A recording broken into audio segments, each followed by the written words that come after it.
Welcome to the Gig Ready podcast. So excited to have you here. We have a great show for you today. And whether you're from the touring industry or the corporate events industry or somewhere in between, we want you to know that we are here to help you learn and get better at what you do each and every day. This podcast is a little bit different than most. I'm not going to sell you on something. I'm not going to promote some product here. We merely want to give you value that you could give value back to us. That's what we call value for value. And each and every one of you are a part of this show as a producer, as someone who can contribute to this show. Couple of ways you can contribute. Number one, tell your friends. Let them know what we're doing and how we can help them become better professionals. Number two, leave us a review on iTunes. Go out, let us know what's going on. Tell other people the great experience that you've had from listening to our podcast. And number three, send us messages. Send messages to me, gigready@gigrent.com, and we will get back to you. By sending us messages, you can let us know how we're doing. What are we doing? What do you want to hear? Are there topics that you want to hear about? Something you want to learn about that maybe you just don't know where else to go? Let us know. We would love to help you become a better event professional, because this is the Gig Ready podcast.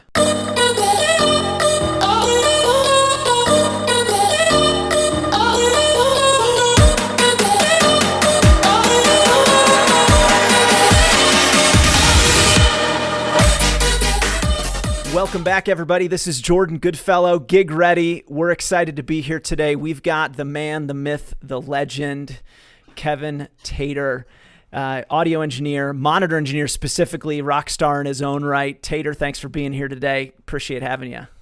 Thank you for having me. Tater Audio is a company I was introduced to a long time ago, actually when I first started with Linkin Park back in 2010.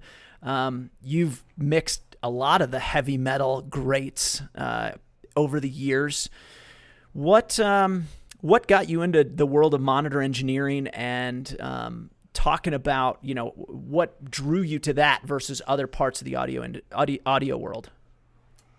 Oh, okay. Yeah. Well, I don't think I was originally drawn to the monitor position. I was drawn to the just the sound and PA rental business.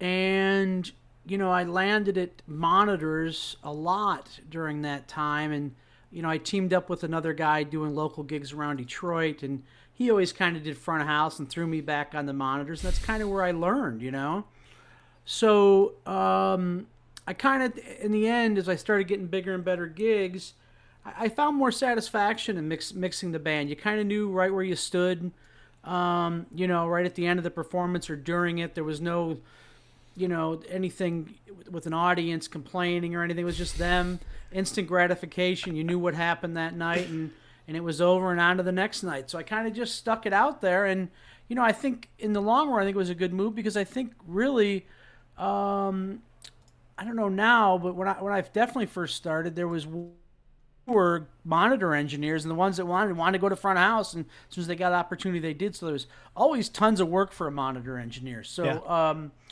I just kind of stayed there. Yeah, 100%. Actually, another monitor engineer I know who loved to do monitors always told me monitor engineers is like the easiest gig, because you don't have to please yourself. You just have to please someone else. That is true, but sometimes that's hard to do.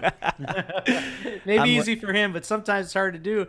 And sometimes you have to mix something that you personally don't like. You're delivering what he wants or she wants, and you don't necessarily like that mix, but you got to sit there in it all night and try to enjoy it. So sometimes it can be tough. Very true. Very true.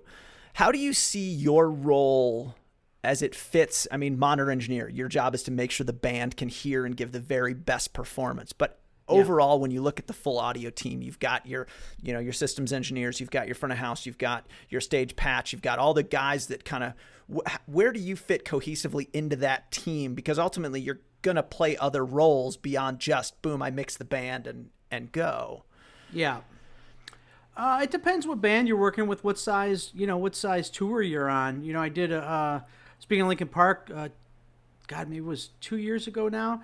I did a Mike Shinoda solo tour, and there was no crew. It was me and the front of house guy, and that was the the whole audio team. Where Yeah. on the current tour I'm doing now, Iron Maiden, we have front of house, 2 front of house assistants, 2 monitor engineers, a stage patch guy, and then 2 PA techs. So, but I'm there to work. So in a big tour like that, I'll go in early. I don't mind sorting PA out, stage left, stage right. Help them try to hang at least a few cabinets till my stuff comes in. Yeah. And then my stuff comes in. I try to sort it out and get it ready. And everything has to fall into a time space of when the carpenters are done and the riggers are done. And everybody has their own little time slots to fit in. And you got to be ready for that. Yep. And, just try to get the job done the best I can as a team. Audio is a team. And then not only as the team, but as the whole crew working as one. And go from there. Awesome. That's great. I always noticed you were so particular, like, boom, everything fit into this one. All right, this is the way it comes in. This is the way it goes out. It's like whoosh, just nice sliced bread. It was. I've just always found it being neat, tidy, consistent, and doing the same thing, repetitiveness. It cuts down on a lot of mistakes if you can do that. If you're just winging it every day, you're gonna forget stuff, and stuff's gonna be different. And to me, I've always found the bands don't like it different. They want it to sound the exact same way every night in their ears or in their wedges. And other people want the cable runs the same way every day for their jobs. It's just, if you keep it neat, clean, and consistent, I just think it's worked for me. Totally. I love the clean. In fact, I think that there were a couple of times I'd like walk through Monitor World and, like, I don't know, you making sure that all the boys are keeping the floors clean and keeping people from leaving crap around, and it's great. I love the aspect of that.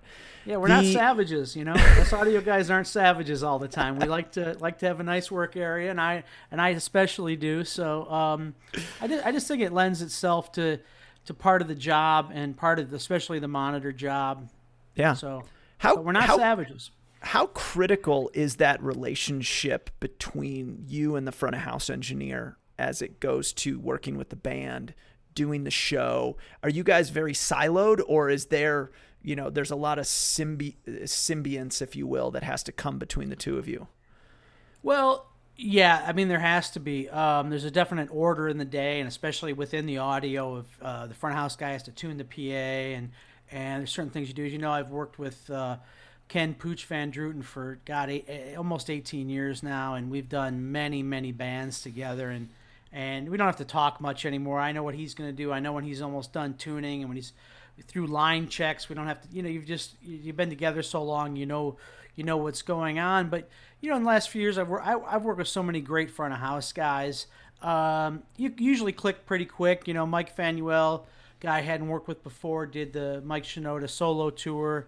Mm-hmm. Fantastic guy, great engineer, and we got along great. So it was really good. Yeah. How do you see the main PA when it comes on and you got the front of house guy, you're doing a show? Does that tend to impact the artist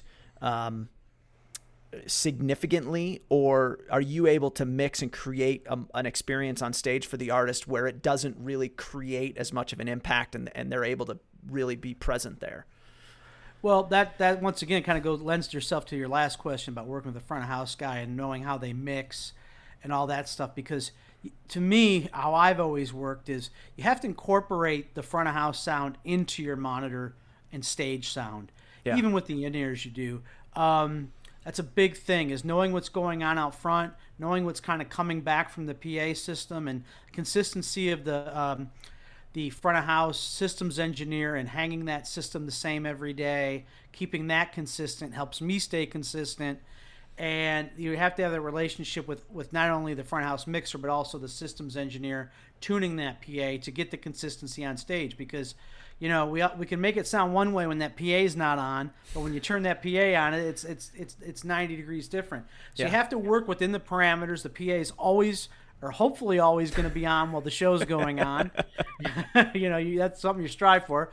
So I see a lot of guys, mute the PA, I got to do this, got to do that, mute the PA, blah blah. I don't ever say that. I try to work and do my stuff while the PA's on and Pooch is tuning, because it's going to be on during the show. And Yeah. I always think when you listen to my monitors, at least my conventional monitors, and some of my in-ear stuff, it probably sounds a little thin, because I know as soon as he kicks on, it's going to fill in a lot of the stuff that's missing, Yeah. and I don't need to add it in there. Huh. Do you use when you're running through your monitor tests, Pooch is out front, do you use virtual playback just like Pooch does in the monitor world side of things? Yeah, well, we've incorporated it now where on Iron Maiden we have SD or Q7, Quantum 7 at front of house Digico, Quantum 7 at monitors, which I run, and I do the whole band minus the bass player. And my partner in crime up there on stage, Steve Gonzo Smith, he does monitors for the bass player. So we have virtual playback. When Pooch runs it, it's coming to my console and to Gonzo's console, so we can turn on the stage. Huh. Very cool.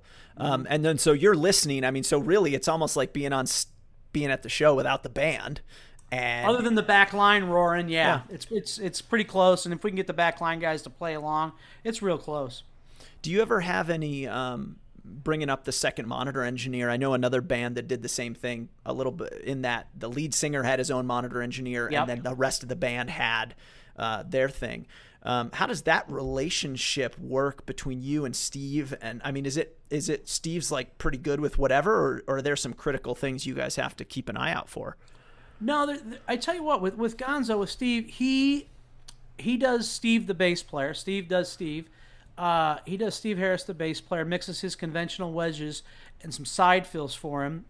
And the thing with Gonzo really helps. Gonzo used to mix the whole band for years. Yeah. So he was instrumental in my success when I was, first started and new with Iron Maiden, just coming in, telling me about the guys and the mixes, and if stuff was wrong, he'd say, "No, let's try this." So I really keyed off Gonzo. But when we're mixing the show, it's each of us going at it and doing that kind of stuff, and we don't have much communication, but we do communicate. We have to noise stuff at the same time, so the one tech isn't running around doing different stuff. And Gonzo's instrumental on the loadout, because if he wasn't there, I'd have to get cases and stuff. He's down there wrangling that stuff on the floor, and I'm doing it up on stage, and you'd have to ask him, but I think we were quite a good team. That's great. No, that's awesome. Yeah. It's not very often that you have two monitor engineers on a job, and so understanding that relationship. Give me a quick picture of what your show looks like. When Pooch and I talked, we were talking about the fact that there's one way you manage the day. Load in, load out, all that happens, and then you get to the show, and that's like this, that's that little slice of time that's just different. And what does that look like from a monitor standpoint? I mean, even down into, are there specific times where you're PFLing and listening to certain things because of other things happening, that sort of stuff? Well, I'm always, the bands I work for, and I'm mainly in the hard rock, heavy metal business. Yeah. The bands I've been doing for almost 20 years now have been mainly in that vein of music. I don't really have just one, like an artist and a band situation. So there's a main artist, let's say say Jennifer Lopez, and then she has a band, right? Yeah. Where you have to focus on her all night and then just kind of worry about the band secondary. Where I don't have that luxury a lot. I work for, if there's 5 rock stars in the band, I got 5 principals up there. You know what I mean? If there's 6, 7, there's that many principals up there that I have to pretend that each one of those guys is my 100% focus all night long. And since I have to do that, I'm bouncing between all those mixes constantly, all night long, checking in on them. And I normally, I stay on the lead singer, but anytime I have to give a cue to somebody or something like that, I'm always on their mix, delivering the cue to be sure I hit it right, then bouncing back and forth. But I'm bouncing between everybody all night to give them 100% attention. Yeah. Not only my mixing, but my visuals. I'm always a big proponent of you can't be buried in the desk. You've got to know your desk. Yeah. You've got to be looking out there. If you're looking out there and paying attention, to me, that is one of the biggest things that I see people not doing. They're buried in the desk. The band needs something, you're not seeing them, and then they lose confidence. So you got to Yeah. be heads up and eyes on the money out there. I'm with you. In fact, I don't think I ever watched you or saw you look down at your desk ever. Anytime I would look at Monitor World, I mean, like hands flying over the desk, hitting buttons and stuff, and your eyes are, I mean, that was Right on the money. yeah, that eye. Well, the guy that pays the bills, you got to keep your eye on him, right? That's right. When you're so the show, you're working through everything. What are some things that can kind of come out of left field when you're as a monitor engineer? Same show every single night. Is there ever a time where stuff could just come out that you're not expecting, or is it all pretty much boom, boom, boom all the time? There's always something that can come unexpectedly, and hopefully it's in that range. We set up so many spares and so many things just to switch over at the push of a button. So anything like that, we're ready for it. Spare microphone, spare wireless, spare in-ear packs, spare ears.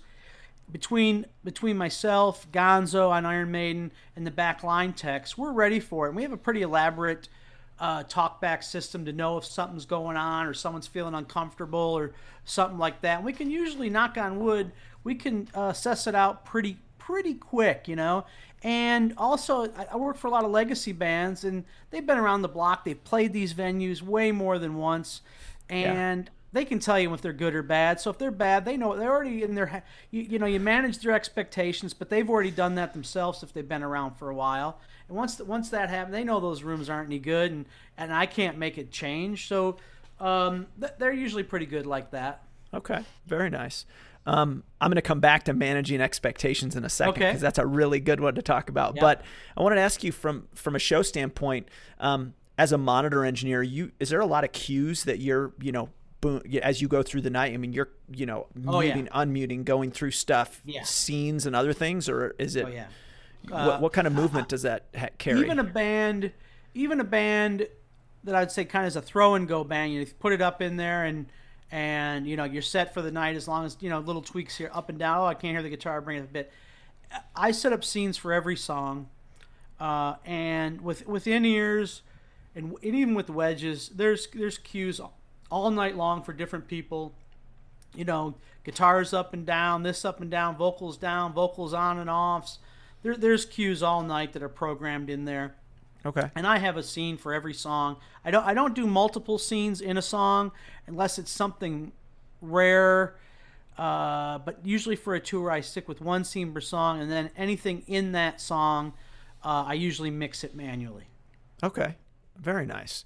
Keeps my head in the game. Totally. No, I was always very curious about that because everybody has their own philosophy on scenes or not, and especially when I remember back in when the PM5D RH and things like that came on, people were really moving from an analog desk into the digital world. Everybody was really kind of iffy about what's going to happen if I go to another scene and suddenly this thing was muted when this was when it wasn't. And I'm sure that's happened to you before where something accidentally gets muted in a scene or something and trying to figure it out. It has happened, but I learned a way to build my scenes where that doesn't happen. It doesn't come up and bite me because I have a way of doing it now that automatically checks itself when I go back through it and stuff. So I've learned a way that works for me so that if I just recheck it at the end, that I know I'm usually pretty good. That's awesome. Yeah. Managing expectations, maybe the one thing that you do more than anything as a monitor engineer with working with those who perform day in and day out. When you first approach an artist, like for the first time, so when you went to Iron Maiden, you never worked with them before, they have a level of expectation. They are at the top of their game. They are the best at their craft. They're filling stadium after stadium after stadium. What kind of expectations are you managing with them as you're mixing monitors, working to give them the very best, but at the same time, helping them to understand, in certain places there are limitations. There are things that can or have to happen. What do you do as you work through that? Well, with them, they've been around long enough. Those each of them, all of them know exactly what they want, and you have to deliver that. You got to give them Yeah. exactly what they want. Um, and Bruce, the singer, he's so intelligent. He's so smart. He knows not only like how his body feels from his stomach to what comes out, how it sounds. He listens in many different ways. He's not on in-ears. He's on wedges and side fills, and he knows where to go when he needs to hear certain parts. He knows where to go when he doesn't want to hear certain parts, and he feels vibrations through his legs, stepping on certain monitors that he wants to hear. He knows what's coming back at him. He's just so smart and intelligent that way. He knows exactly what he wants, and he's going to describe what he wants and tell you that. And same with the other guys. They know their cues. They know what they want. They know when they're getting them. And luckily, I jumped in there, and Gonzo really helped me out. We do long rehearsals, which is nice. And, of course, we're in a small space when we're doing band rehearsals, and then we move into an arena. We do a couple arena days, and then first week might be a little tough, and then we get through that, and then it's usually pretty good. Do you find that their mixes ever change based on emotion or venue size or things like that at all? The ear mixes, I will change them. They won't really ask for that. And Bruce, just a little bit. We get into some rooms that have some bad delay issues and stuff like that. The Sports Palace, like in Mexico City. I can name a couple more, but we'll just throw some timing stuff in there, some snare and some guitars around in some spots where he wants it, just to keep him on time, and then he's usually pretty good. As in, like, will you introduce delay into things in the monitors so that like the slap back or something where it's hitting the wall or whatever that's coming back to him, or what? That's a little tough. He just wants to hear the first direct hit. Make sure Okay. he can hear that. So I'll put it up in there. If he, Got it's it. usually stuff when he's away from the drums. They have a pretty big set, so I'll spread the snare around and the bit of the guitar keeps him on time. And Got it. Are there is there ever a time where you try, let's say an artist is, boom, we want wedges, we love wedges. Are there ever times where you try and steer them towards in-ears or help them understand why that would be a better choice in certain scenarios? well, I haven't really steered anybody in a while to wedges. But Sorry, every band, away from wedges to in-ears. yeah, Sorry, okay, that's what yeah. I was. Even away, the bands I do are normally still both for different reasons. Okay. Some guys still don't want to use ears. They've tried them and don't like them. Have had bad experiences. Some guys want wedges and ears. So a lot of bands I still do. I still have wedges and ear. I have a combination of both. I never, even with Mike on his solo tour, I still have subs on the stage and a Q wedge, and then I have for Mike, I have a kind of a roving wedge. If we have a guest and they didn't bring ears, I have a wedge for that. And I also use that same wedge for rehearsals when they come in and they don't quite have their ears in yet or their packs on, and Mike will just walk up to the keyboard and start playing the keyboard. Well, he can't hear it because it's in his ears. He doesn't have them on yet. So I have a little wedge that I just put it under dolly underneath it. And if somebody's just noodling around, I push it to wherever they want and put something through it so he can at least get started and comfortable if he's just messing around without having to put his ears on.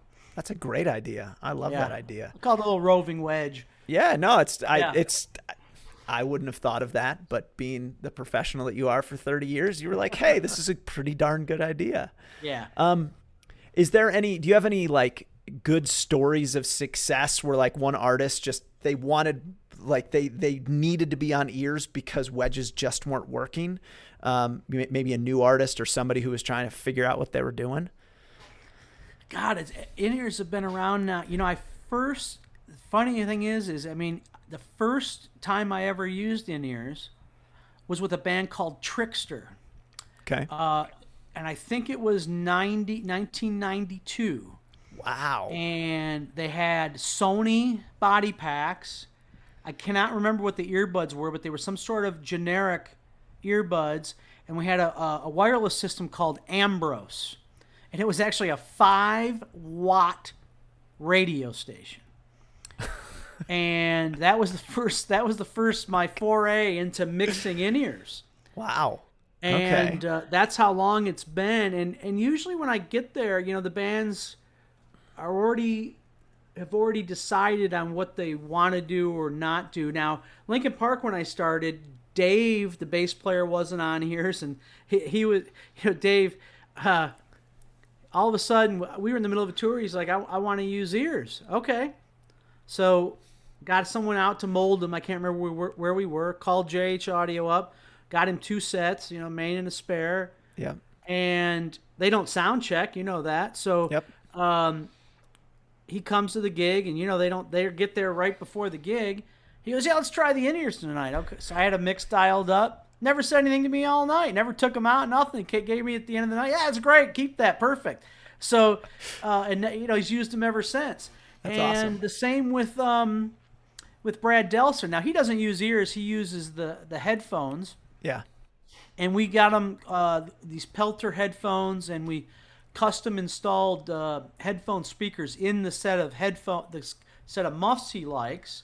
Yeah. And now Brad doesn't want any sound in them. He just has click track and at different points in time. It's not always there. It's just for cues and keeping him on time.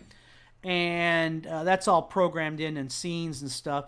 So, with him, and he took to it, yep, that's what I want, and no problems there. So they usually, when they're ready to go, I think they've done a little bit of homework on it, or they've been around it enough to know what it's like.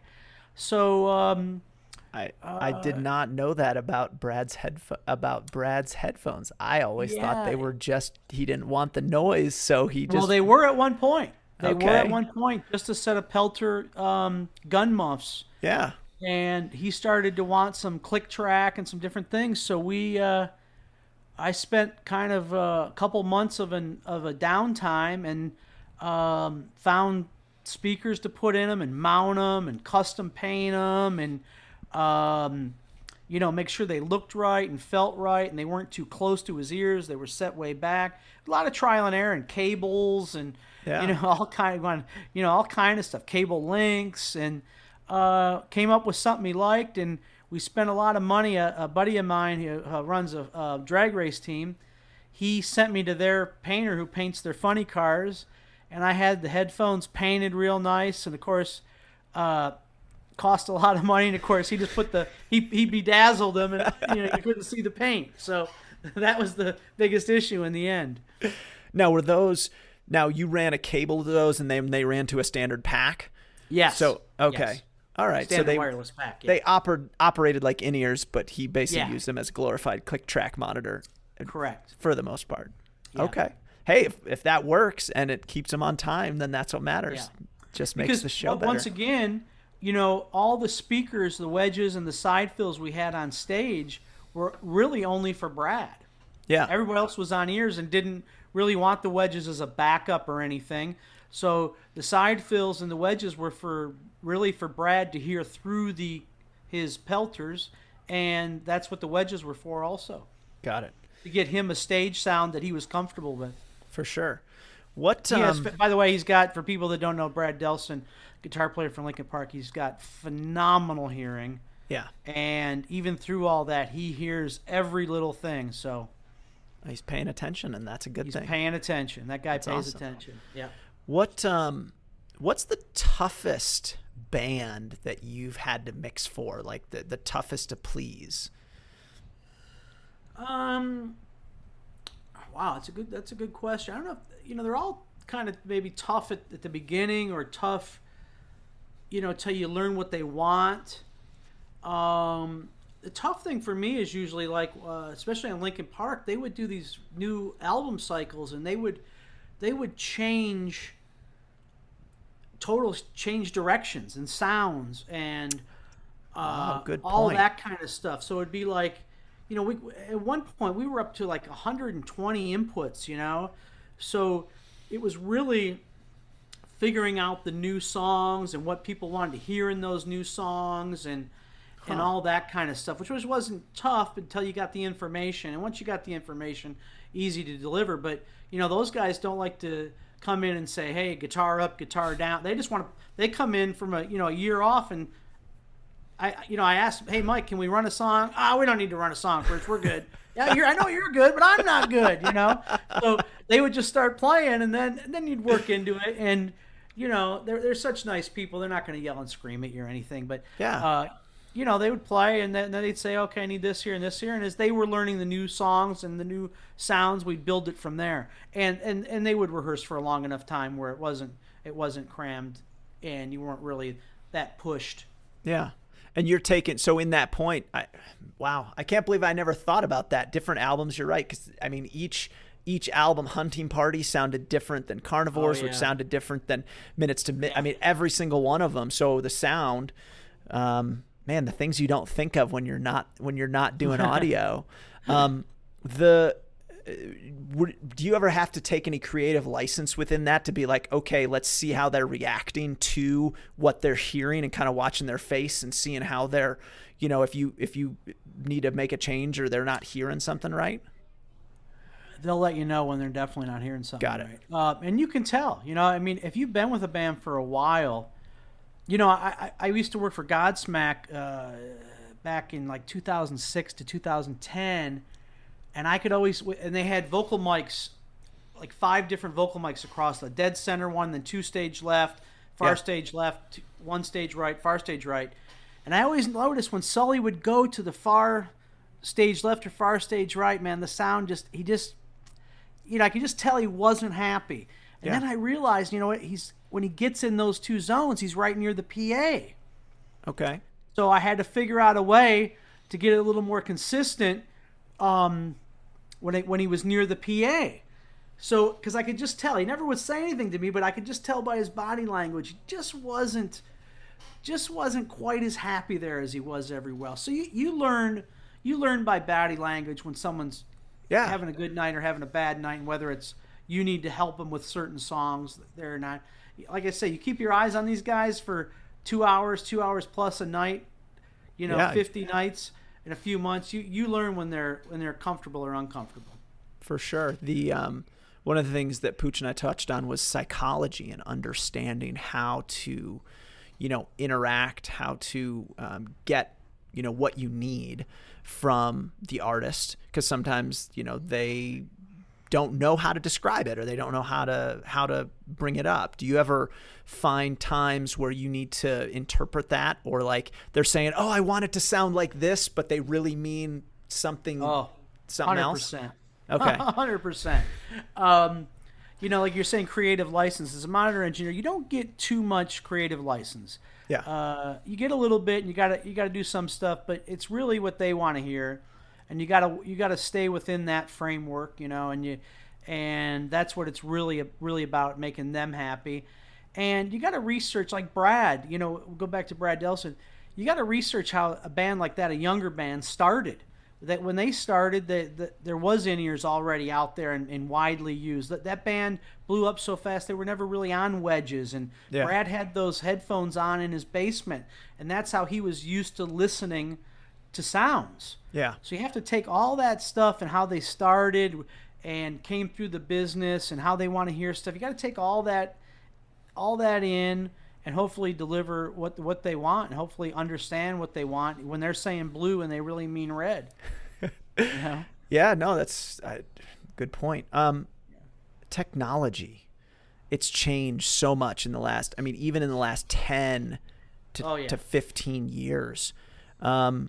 What has made your life easier, but also what of technology has made your life more difficult?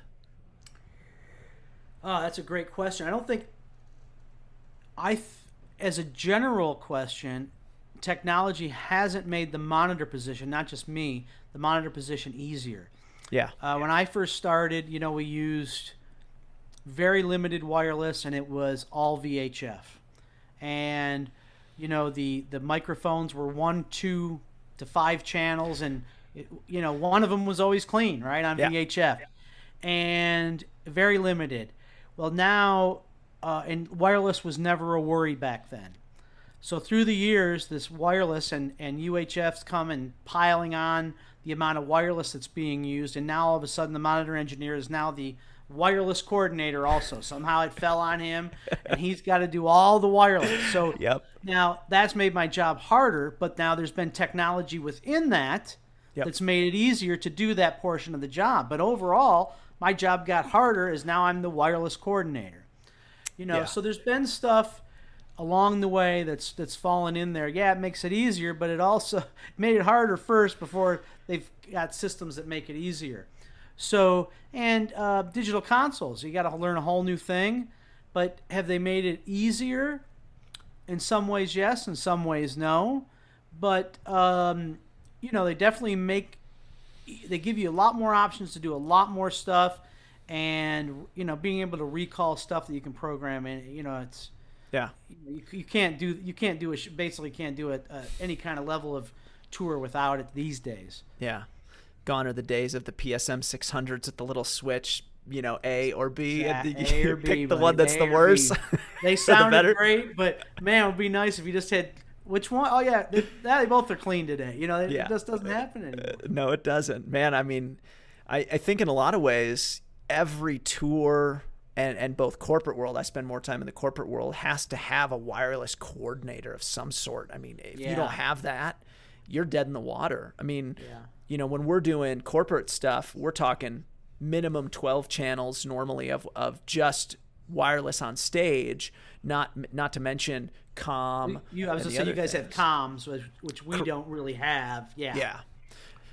Thankfully, comm tends to operate in the 1.9 gigahertz world. Yeah, let them go up there.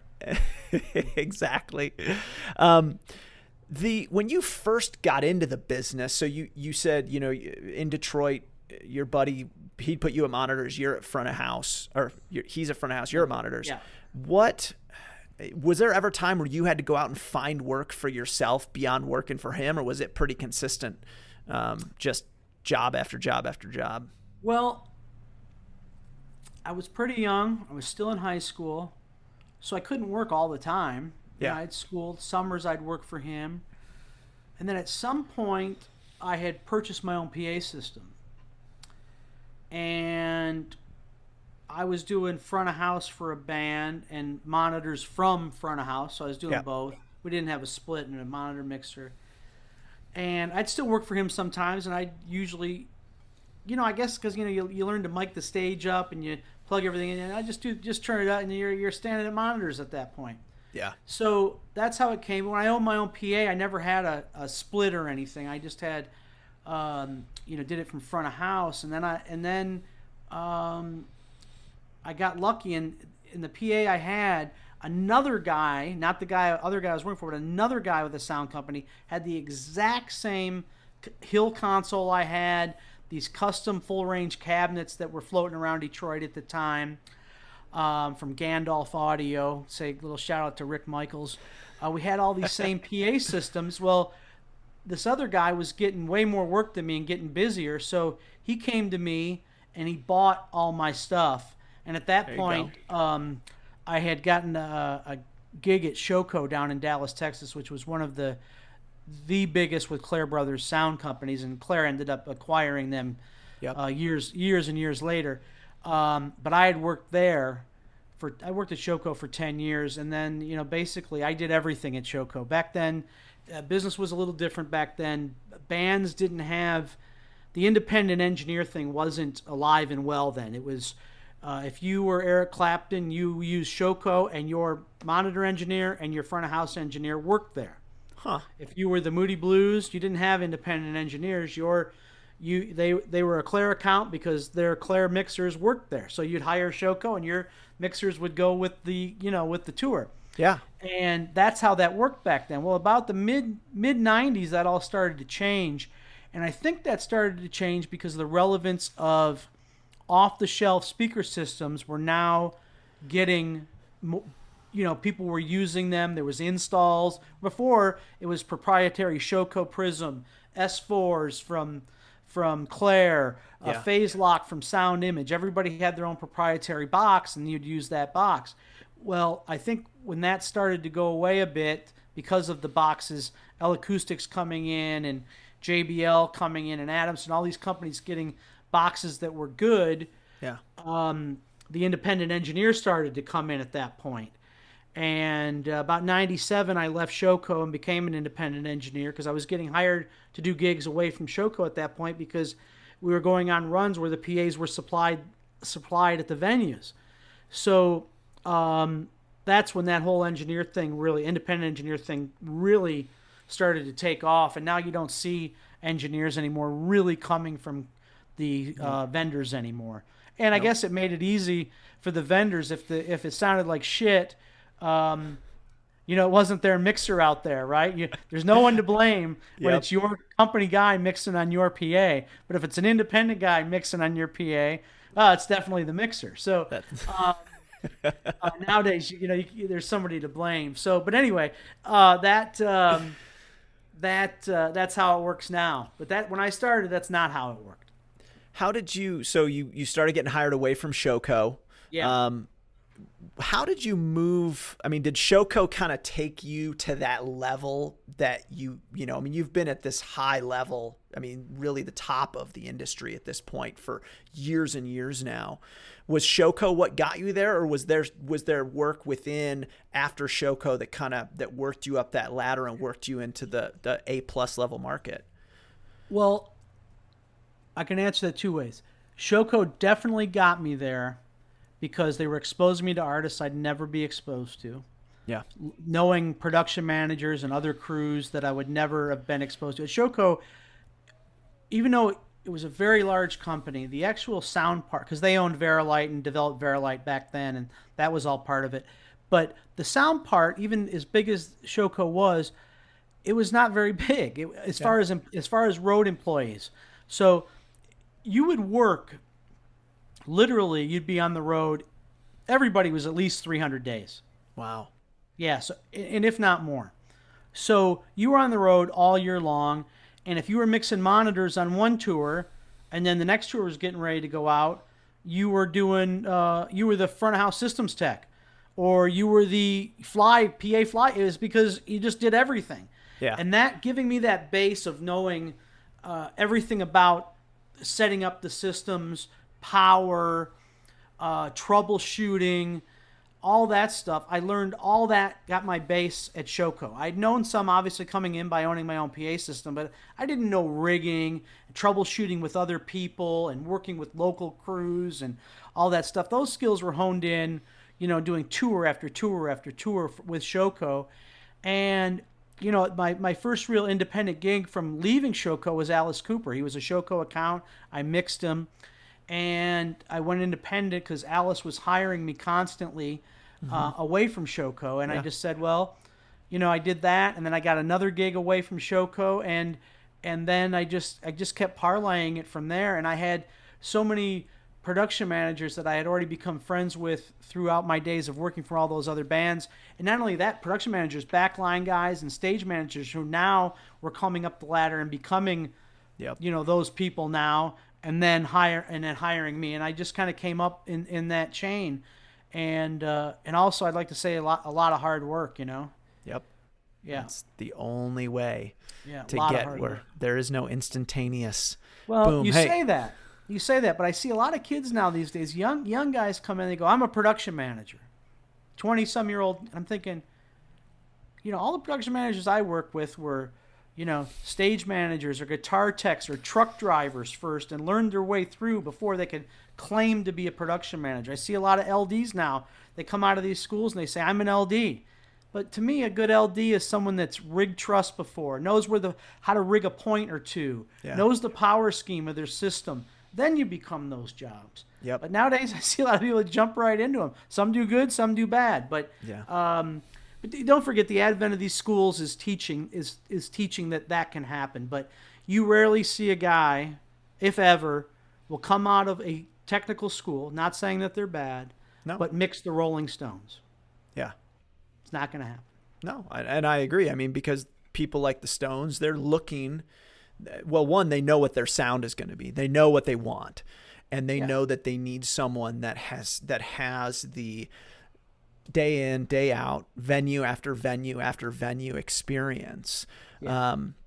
I've run into my fair share of people from those technical schools, and I always appreciate the ones that come out saying, you know what, I have a lot of head knowledge, but I don't know everything, and I don't know Great the attitude. road, because coming on the road is a totally different ballgame than working. Even if you're loading in and out of the same venue at your technical school 100 times, it's still the same place.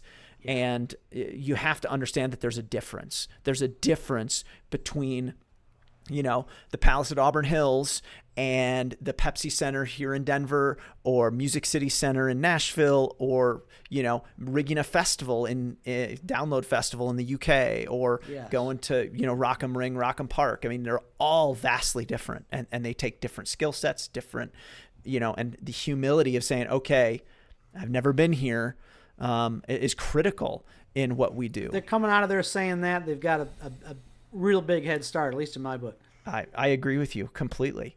What's the toughest part about what you do as a monitor engineer? What's the hardest thing that you see when you walk into, each and every day, or just overall?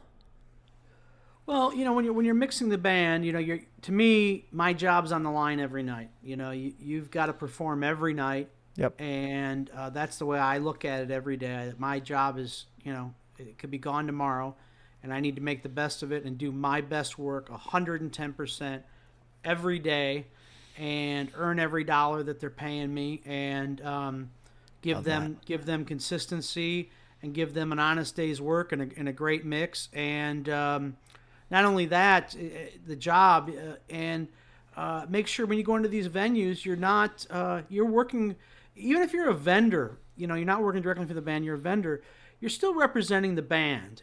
Yep. So you can't go into these venues or these places around the world and be jerk. You gotta show the band off in the right light. That's right. And especially if they're a good bunch of guys, you don't want a band to get a bad reputation because of a bad crew. That's right. And I usually say it starts from the top. If the employers or the musicians are not easy to get along with, usually the crew's not. It usually travels right downhill and pretty quick. Yeah. But even no matter what the situation is, you've got to handle yourself appropriately with the locals and the venues and the house people and the promoters. You don't want to give anybody a bad name out there. Nope. It reflects badly everywhere. So not just worrying about getting your job done and getting my mix done and consistent, but you got to be a team player, and you got to work with people. And even when people are mad at you and people are grouchy because it's early, or local guys just did a 6 in a row and they're sleeping at the venue for a turnaround, don't make it any hard. It's hard enough as it is. Don't make it any harder. Wait, you mean you're not just hanging out with rock stars, partying in the back room every day? That's not your life? No, never has been, never will. I say this all the time.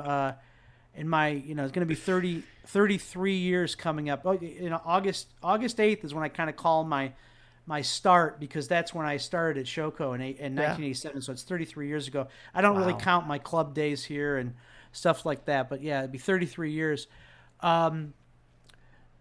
You just I've never been in it to party with the band or the rock stars or anything like that. You want to do that, befriend them another way.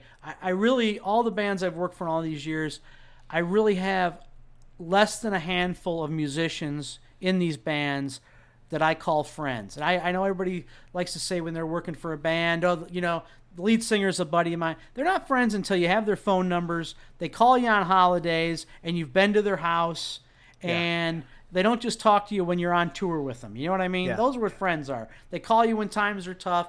And I have, as far as musicians and bands, I have less than a handful that do that. Yeah.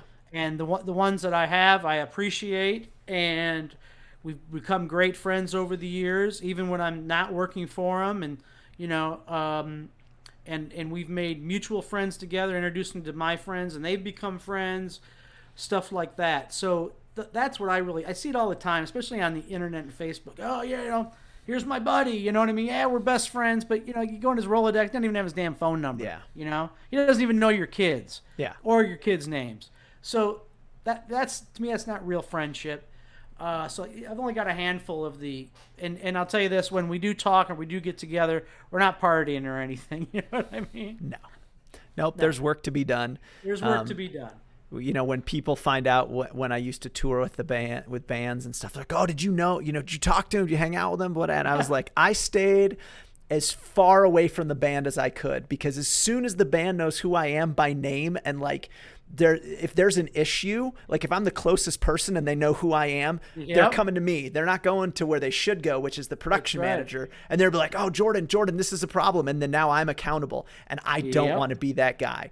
That's the production manager's job. He signed up for that, and I'm going to let him do it. I'm going to stay that's right. I'm going to stay as far away from the band as humanly possible. And that surprises people. Like they don't understand that. I mean, as professionals, our job is to do our job, and our job is not to know the band, and it's not to hang out. No.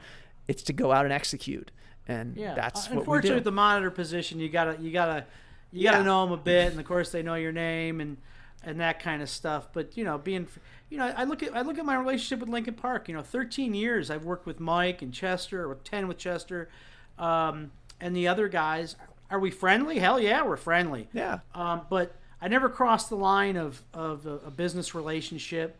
With Mike, I mean, I think the guy's great, super talent. Even with Chester, Chester every night would come up to me before the show, give me a kiss, and I love you, man, blah, blah, blah, and then give him the mic, and he'd run out there. But, were we really friends? He didn't know my kids' names, you know what I mean? I didn't, I did have his phone number, but I never called him, you know what I mean? Yeah.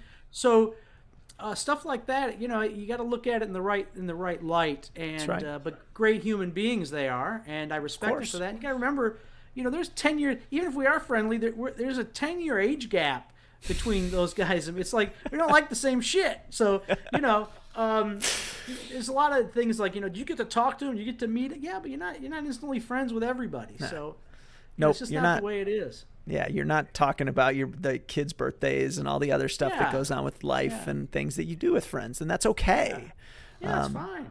They have their own, and they have friends too, which is great. I mean, you can only have so many people that you are like good friends with, and it's just. Yeah, and I'll say this, and I know it's going to be broadcast out there. Maybe I shouldn't say it, but I'm going to, because you look at the bands as the same way. You think, oh, there's Linkin Park. I'm going to use that example because that's where the story comes from. Yeah. And you see them, and you think they're all best friends, and you think they're hanging out together, and then you find out that they don't. You know what I mean? And Mike, it was during right after we lost Chester. Mike said to me, I went to his house, and he had all his friends there, and he didn't know them. And I thought, oh yeah, you're right. They all had their own little friends and stuff, and. That hit me. I was like, oh yeah, you're right. As close as those two were, Chester had a life of other people away from Linkin Park, as I'm sure Mike does, and they all did. But that kind of hit home with me. Oh yeah, that's the way I thought about it. So yeah.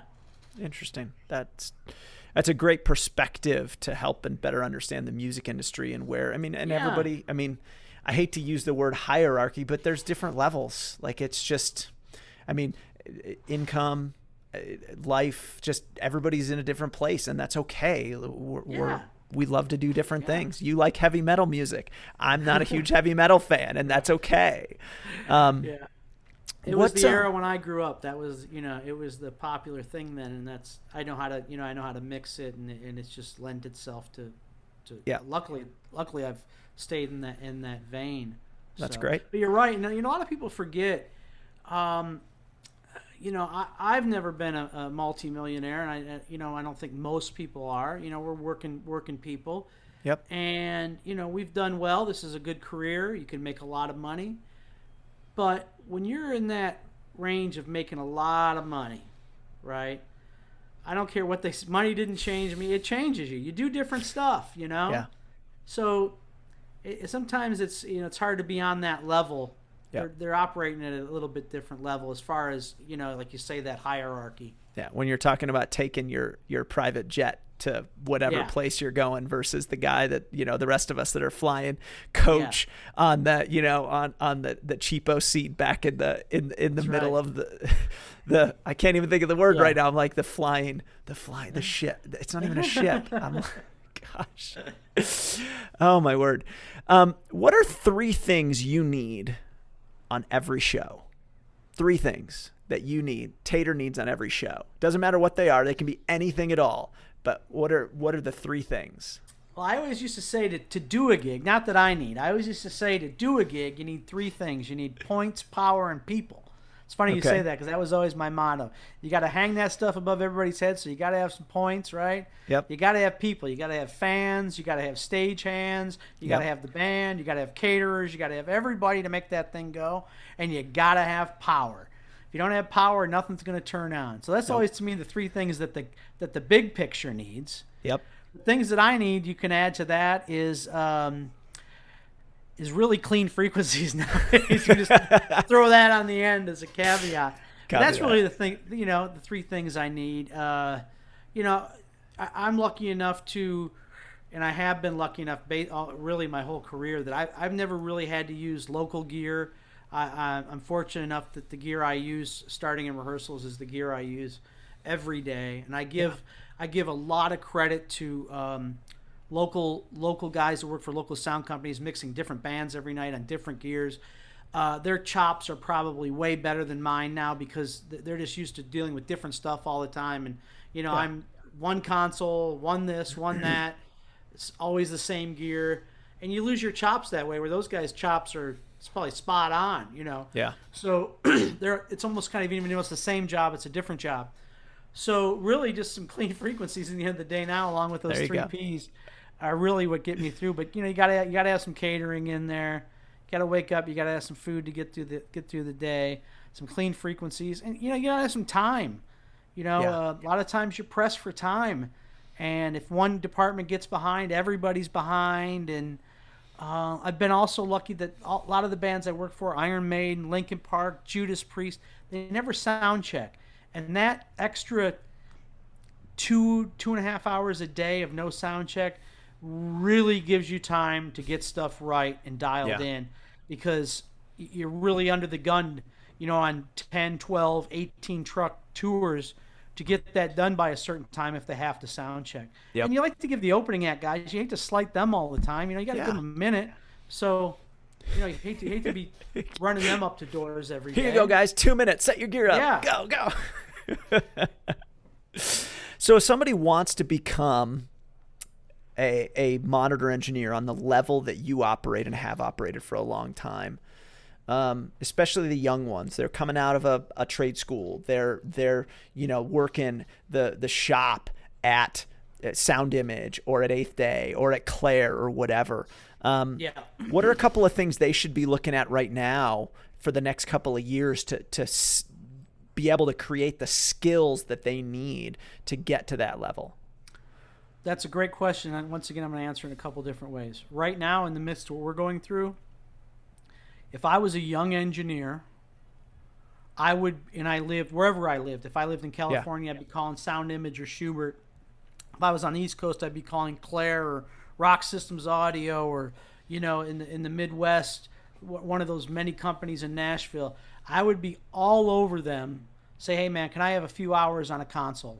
Like I'm not, I don't have as much time on a Digico or a Yamaha.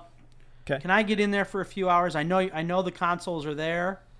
Can I set up in a corner and use it? I would be doing that as much as I can. And if you are in anywhere near any of the distributors of Yamaha or Digico or SSL, I'd be begging them to get to some room where they know there is one close to you and that you can use. I think this is a great time for that. Yeah. And I think I would have to think just about anybody, within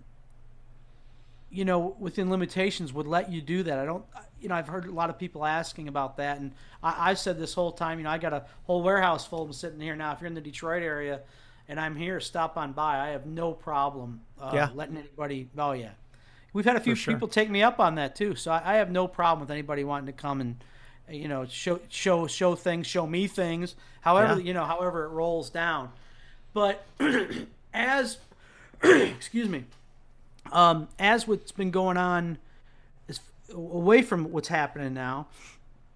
I've been doing a webinar, you call it, with Pooch, Yeah. called Wrong End of the Snake, and we have guests on that we have relationships with over our career that we've worked with. Yeah. And we've had Megan Holmes on, who works at Eighth Day Sound. We had Robert Long on yesterday, as production manager for Kiss, Motley Crue. We've had a lot of people like that who are in the hiring and firing decisions. Yeah. And when we ask them that same question that you asked me, what they say every time, which I totally agree upon, when they do a list of 5 things that they want from a young kid or new employees, never in the top 5 has been the job that they're hired for. That's Yeah. never in the top 5. Like, I'm going to hire an audio tech. I want that guy to know wireless. I want him to know, he's got to know smart. He's got to know the new L Acoustics processor, and he has to know these new Roadstar chain motors upside down and be able to take it. None of that ever comes into play. It's how well do they get along? Yep. You know what I mean? All those other aspects, it's never the job aspect, because the job, even though it's a big part of it, and I hate to slight the job end, it's all about how you get along on the road, how you get along with other people. Are you a team player? The knowledge of the job, everyone is willing to let you kind of gain knowledge as you go. Yep. And mold you a certain way. And they've got those people that I mentioned, and Janine Edwards and all those tour managers and stuff. They all have crew chiefs that they like to use from whatever companies, audio vendors, lighting, sound, pyro, video. And they'll let the crew chiefs, they know that those crew chiefs can handle those younger guys and move them along the way they need to be moved along, as long as all the attitudes and everything are in place first. Yeah. So that's the main thing, is your willingness to be a team player and your attitude, and can you live on a bus and live in and out of a suitcase in a hotel room.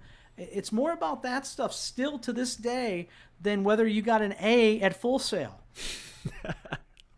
Yeah, that's true. Those interpersonal skills are critical. Yes, to understand, and working with other people, and Yes. bus, being willing to learn bus etiquette, and Yes.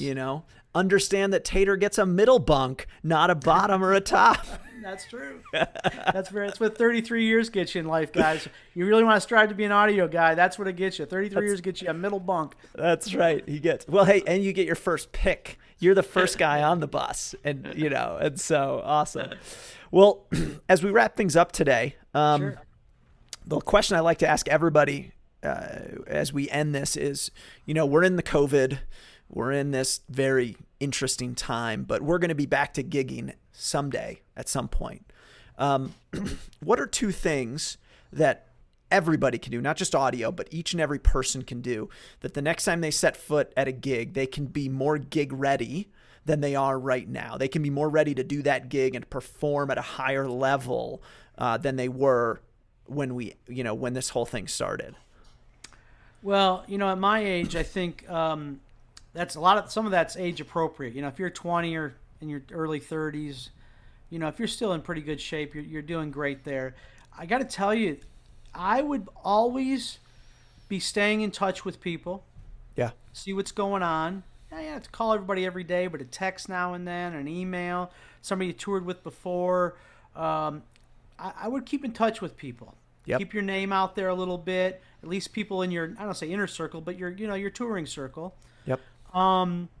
Also, I think for me at my age, it's like, I'm relaxing a bit more now. So I got to be, when it's time to go out, I got to start getting getting up early, staying up late, and getting all that kind of regiment back in, and doing 10,000 steps a day, because that's what you do at a gig. If you don't do that for a few months, at my age, you're gonna, those first 2 weeks are gonna be killer for you. Yeah. So there is so much knowledge out there now on these videos. I would be watching these things. You got to remember, these people, these sound companies aren't working either, and Nope. and these console companies and speaker manufacturers, they've all got touring people that that aren't doing the normal stuff, and they're willing to take calls and talk to you and help you and educate you. So stay educated. And lastly, I say a lot of this. I see a lot of this lately because you're on social media and you see it. I see a lot of people. My world's ended. My life has ended. I don't have a job. Yeah. And that I hate that. I'm going to put that out there. I don't hate a lot of things. I hate that. Yep. I've had, at my age, you lose friends early. You have friends that lose kids early. Yep. And that is when your world ends. Not when your job ends. Yeah. Not when the job you loved ends. Your world is not over with. If your family's healthy, everybody's safe, you got at least something to eat on the table, that's your world. Yeah. Okay? Your job is not your world. And Yeah. I see that constantly on the internet, and it just drives me up the wall that you're healthy. You can, at this time being, there's help wanted signs everywhere. Take a temporary break. Yeah. Move on. Try something else, man. Use a skill working somewhere else and see if you like it. And it's not that I want to lose young people in this business or old people to other jobs, because the longer this goes on, if you're any good, you're going to get promoted if it lasts a year into this new job, and you may like it better. We got to make sure that these young people are coming back. I understand that. But your world hasn't ended. Stay positive. Just keep busy. And if you need the money, there's tons of other jobs out there to work. It may not be what you want, but hey, none of this is what we want right now. No, it's not. So, and I think it's also a lesson to a lot of older people like me that took work. I've always taken work for granted, and I always knew someday something would happen. I always thought it would be, Chester one day saying, "I don't like the way you mix, and you're out of here," and I'm out of a job and can't find another one. But it happens to be COVID, and that's keeping us away. And now I hate the reason it's happened. I don't like the deaths. I don't like people being sick, obviously. But at this point in my career, you know what? This break is doing me a lot of good. I didn't realize I needed the rest. I needed to reconnect with a lot of people. More than just phone calls. I needed to see them. I needed to be home for a summer. There's a lot of stuff I needed in 33 years and spending a lot of time on the road that I forgot that I needed a break, and I should have been spending more time at home. And being on the road 300 plus days a year is not, I look back, really wasn't the greatest decision in my life. I could have done without the money, and as I'm doing now. And I also saw a lot of people that I respected now saying a lot of things like April 1st, I'm out of money, and I need to get help, and I need to go to these charities. And I'm thinking, a real road person's got at least 3 months backup, okay? Yeah. You don't have 3 months backup. If you're crying for help in April, man, you're going to be bumming. So I don't know why these people that quote-unquote called themselves real road people didn't have that savings. And if they had hardship before then, I feel bad for them and all that stuff. But, man, people, if you're in this job, you've got to have savings. We used to say 3 months, and now, I'm going 6 months to a year now saying that's how much savings you need. Yeah. But, as long as everybody's happy, healthy, and their families are happy and healthy, their world hasn't ended. The gigs have gone away, okay? Yep. And we see how much people really care about them. No one's even, we're barely even noticed, right? Really, if you really think about it, right? Sports has taken a stance first, and people aren't even talking about our industry. So, we all thought we were high and mighty. Hey, I do a rock show. This is the most important thing in the world, that I can hang a PA system. Get out of my way. But it's not. It never has been.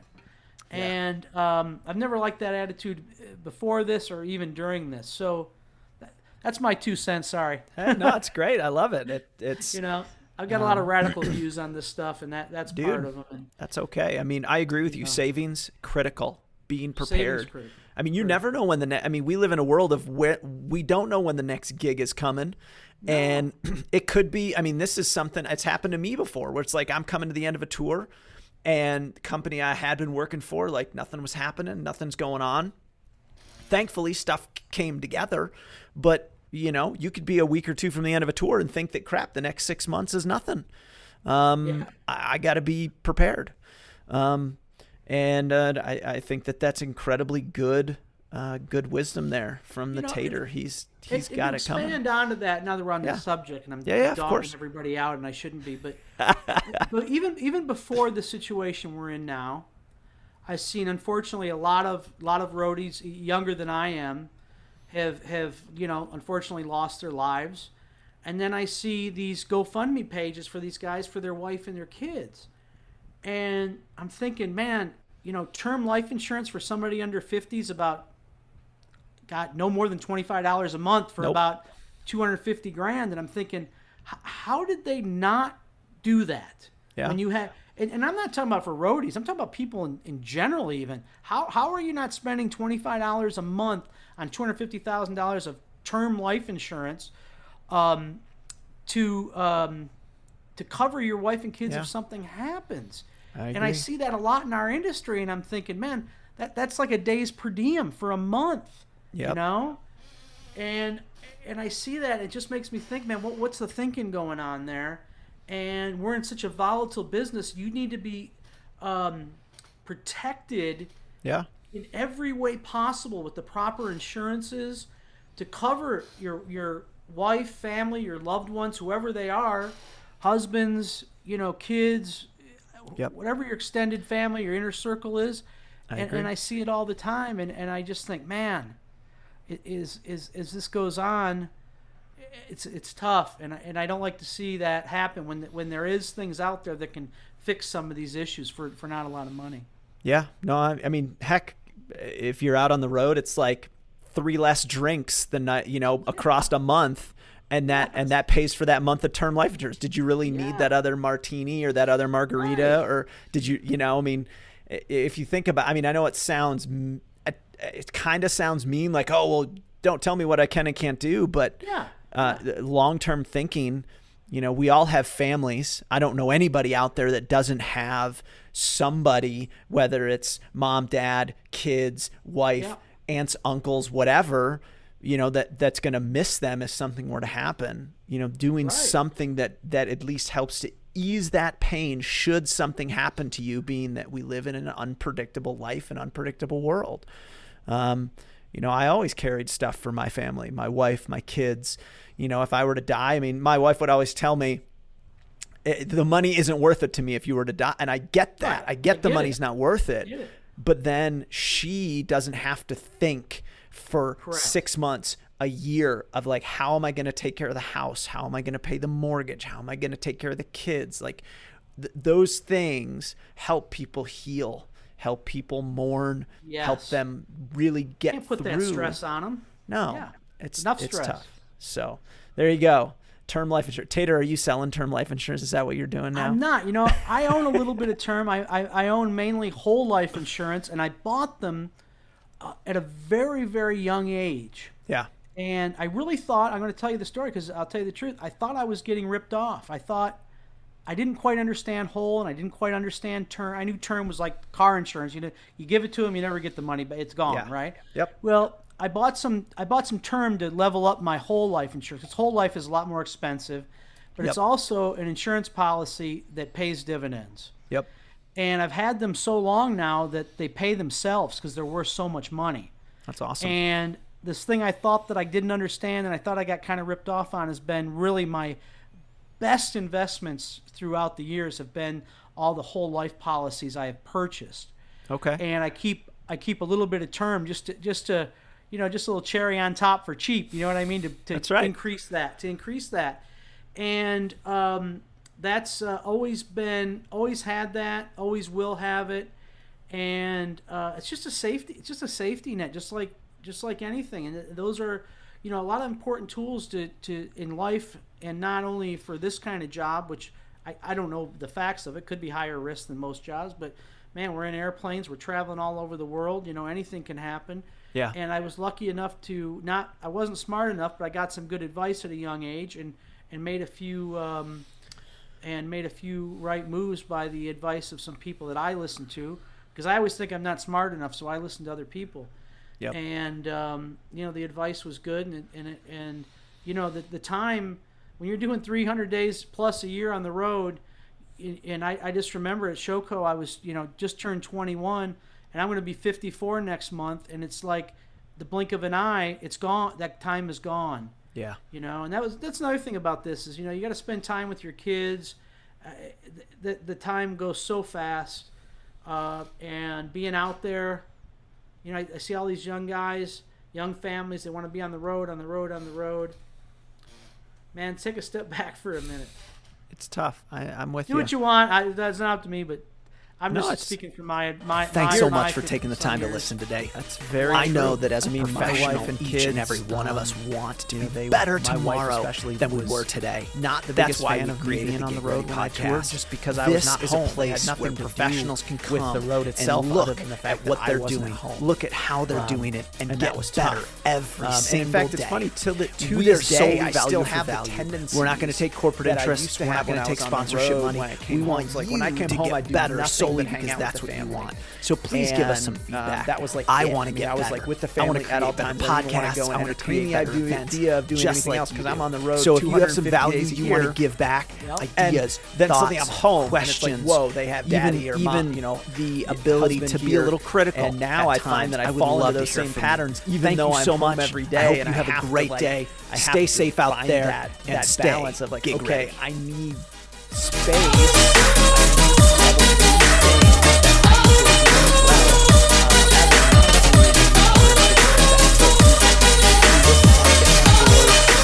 taking my boys for bike rides, doing things that aren't like stuck in the house have been really good for me. That's great. So, but hey, thanks for chatting, dude. I loved it. It was no awesome. problem. Anytime. And Anytime. great Glad to be stories. Learned some cool things that I had no clue actually existed. So thanks for coming. I appreciate it. All right.